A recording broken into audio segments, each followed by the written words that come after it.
Radhe Radhe. Radha Rani channel में आप सभी का स्वागत है। आशा करती हूँ कि आप सभी बहुत अच्छे होंगे। आज हम एक प्रसंग लेके आए हैं सदन कसाई का कि हमारे जो ठाकुर जी हैं वो कोई पता नहीं हमारे कौन से गुड़ पे रीझ जाएं, न जाने कौन से गुड़ पे दयानिधि रीझ जाते हैं। ये बात बिल्कुल सत्य है कि ठाकुर जी को पता नहीं हमारा कौन सा गुण, कौन सी बात, कौन सा भजन, क्या उन्हें अच्छा लग जाए जो कि वो हम पे रीझ जाए हमारे प्रभु कुछ नहीं पता। तो जो एक सदना कसाई था वो नित्य प्रति जो है अपनी दुकान पे जाता था, अपना कर्म करता था। मांस की दुकान थी उसकी। तो जब वो तराजू तोलता था ना, तो वो तराजू में जो बाट की जगह है वो शालिग्राम जी उसने रखे हुए थे। शालिग्राम जी उसको कहीं मिल गए ऐसे पत्थर रूप में, वो समझ के ले आया उन्हें और उसने तोलने में उनका यूज़ किया। तोलने के लिए साथ में वो तराजू में एक तरफ मांस और एक तरफ शालिग्राम जी होते थे। तो वो जब कभी कम बढ़ती होता था ना, तो शालिग्राम जी को ऐसे उछाला करता था हाथ में, जैसे लोग बाट उछालते हैं दुकानदार तोलने वाले, तो ऐसे उठा के और फिर रख देता था। तो ऐसे करके वो रोज़ अपना नित्यक्रम करता था क्योंकि वो कसाई था।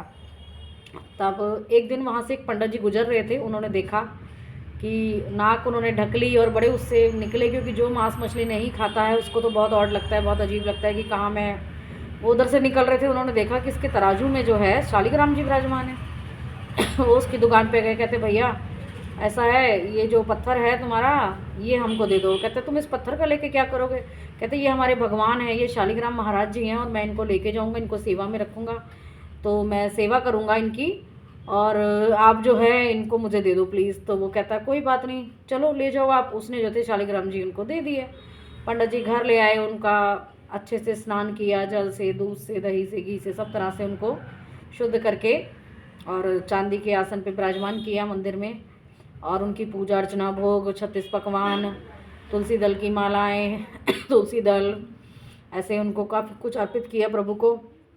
कि और प्रभु से कहा कि प्रभु आप इतने दिन से वहाँ कसाई के यहाँ थे, अब आप चलो, अब हमारे यहाँ विराजो, हमारे मंदिर में आप विराजमान रहो मेरे मंदिर में, और नित्य प्रति मैं आपकी सेवा में रहूँगा, आपकी सेवा करूँगा। ऐसे कह के ठाकुर जी को, शालिग्राम भगवान जी को शयन करा के वो सो जाता है। तो जब वो सो जाता है तो शालिग्राम जी जो हैं उनको तो वहाँ रहने की आदत है। सतना कसाई जो है उनको वो ऐसे उनको उछाल उछाल के ठाकुर जी को, और वहाँ अपना कर्म करता था, अपना सामान बेचता था। ठाकुर जी जो हैं रात को पंडित जी के सपने में आ गए और पंडित जी से बोले ऐसा है कि मुझे जो है ना सतना कसाई, चाहे बोले वो अपना कर्म करता है, वो मांस बेचता है, लेकिन वो दिल का बहुत साफ़ है, उसने मुझे बहुत अच्छे से रखा। तो ऐसा है, सुबह जो है आप मुझे, सुबह होते ही आप मुझे वहाँ पर उसकी दुकान पे वापस छोड़ा है। पंडित जी की आँख खुलती है। पंडित जी कहते हैं ये क्या बात हुई? पंडित जी उसी समय मंदिर में जाते हैं, मंदिर के पट खोलते हैं और शालिग्राम जी के आगे कहते हैं कि आपने आपने मुझे स्वप्न में दर्शन दिए उस कसाई की वजह से, और आज जो है मैं तो आपको वहाँ से निकाल के ले आया और मैंने इतना साफ़ सुथरी तरीके से, इतनी शुद्धता के साथ आपको मंदिर में विराजमान किया, चांदी के आसन पे बैठाया, 56 भोग लगा रहा हूँ, तुलसी पत्र अर्पित कर रहा हूँ, वेद मंत्र सुना रहा हूँ, सब कुछ कर रहा हूँ, फिर भी आप मतलब आप मेरे से सेटिस्फाई नहीं हैं, आप यहाँ खुश नहीं हैं।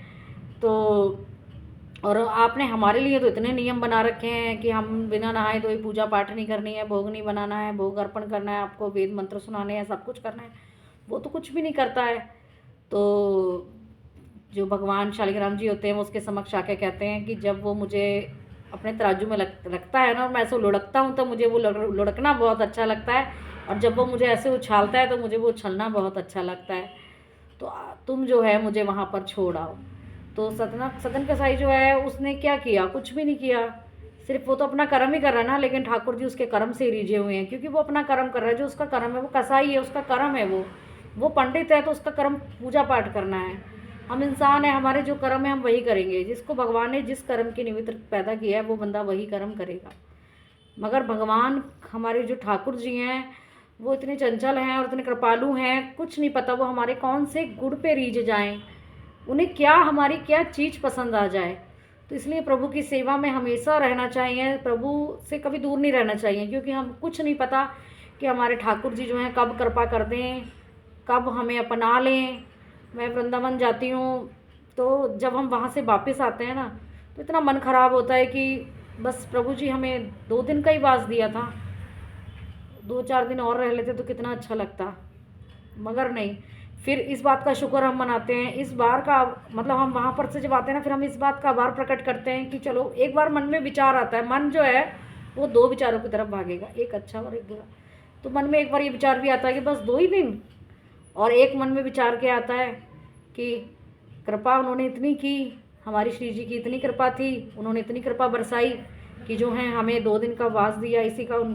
इसी के लिए उनका बहुत बहुत आभार, बहुत बहुत धन्यवाद, क्योंकि लोग तो जाने को तरसते हैं, हमें फिर भी 2 दिन का वास तो दिया उन्होंने।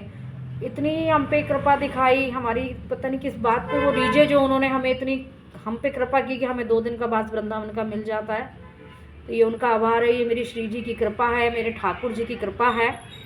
तो ऐसे ही सत्संग सुनते रहिए। छोटी छोटी से जो मैं वीडियोस मतलब बनाती हूँ अपने, ये मैं बहुत सी कथाएं सुनती हूँ, बहुत से महाराज जी को सुनती हूँ, कथाएं सुनती हूँ, उन्हीं में से मैं कुछ आपके लिए थोड़ा बहुत ले आती हूँ। तो अच्छा लगता है कि सत्संग की बातें करना, सत्संग सुनना और सुनाना। तो ऐसे ही बस मैं कथाओं में से थोड़ा बहुत सत्संग जो मुझे अच्छा लगता है, जो मेरे मन को लग जाता है, वो ढूंढ के लिए आपके लिए ढूंढ ढांढ के ले आती हूँ और आपके समक्ष वीडियो में रख देती हूँ। तो आशा करती हूँ सभी लोग ठाकुर जी की भक्ति में लगे रहें, हमेशा उनसे कभी दूर ना हो। श्री जी से हमेशा और ठाकुर जी से यही प्रार्थना करें कि हे नाथ, मैं अभी कभी आपको ना भूलूं, हे श्री जी हमेशा आपके चरणों में रहें, कभी दूर ना हो, और बस ठाकुर जी की सेवा में लगे रहें, नाम जाप करते रहें, क्योंकि यही सब कुछ है। कलयुग केवल नाम आधारा, कलयुग में नाम सिमरन के से ऊपर कुछ भी नहीं है। एक नाम जपेंगे तो ठाकुर जी आपको खुद ही मिल जाएंगे, बस नाम जपने की देर है, उनकी तरफ कदम बढ़ाने की देर है। तो ऐसे ही नाम जपते रहिए और ठाकुर जी की सेवा करते रहिए। इसी के साथ सभी को मेरा प्यार भरा राधे राधे, हरे कृष्णा।